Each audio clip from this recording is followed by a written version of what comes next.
Remember that face?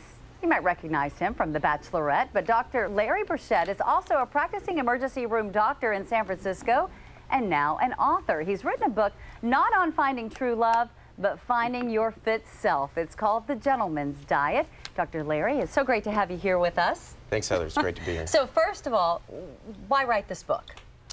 You know, I got to a point in my own life where I was ready as a doctor to actually eat the right way and exercise consistently. It was kind of sad. My daughter at the time, she was 3, called me fat, and I was 15 pounds heavier than I am now.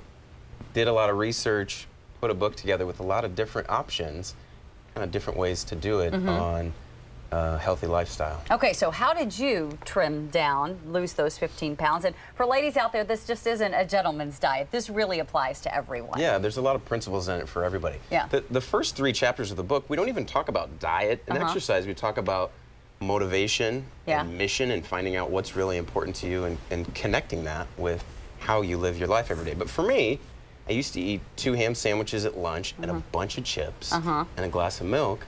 And then I would get like tired an hour or 2 later. So I cut the chips out, got rid of one of the sandwiches. You know, I couldn't get rid of all the chips in the beginning. So I cut down to a little bit less, but then lower the amount. One step at a time. Yeah.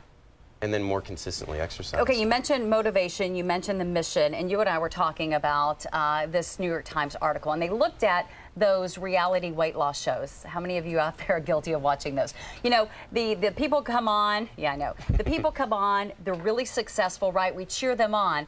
But what this article found is that once the cameras stop rolling, they kind of resort back to their old habits, and they aren't able to keep the weight off. Are you surprised at all by that?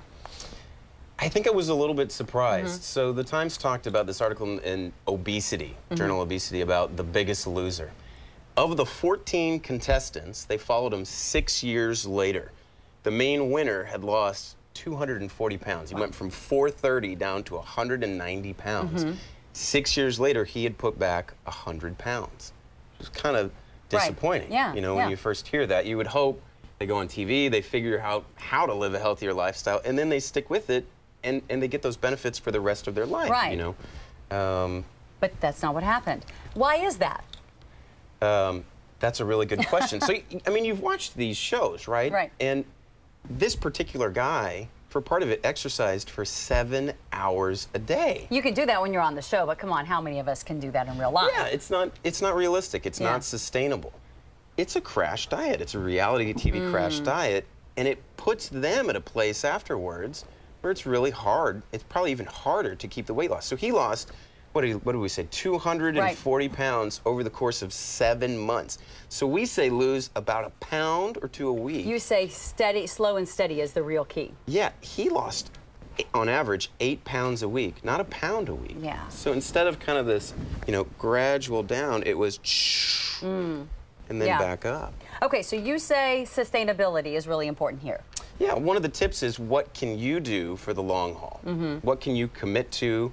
If you love bread and carbs, then maybe Atkins, a super low carb diet, isn't for you, right? Right.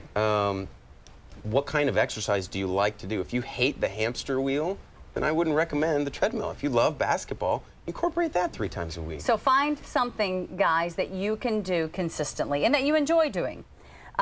Motivation, big part of your book, and this is my final question.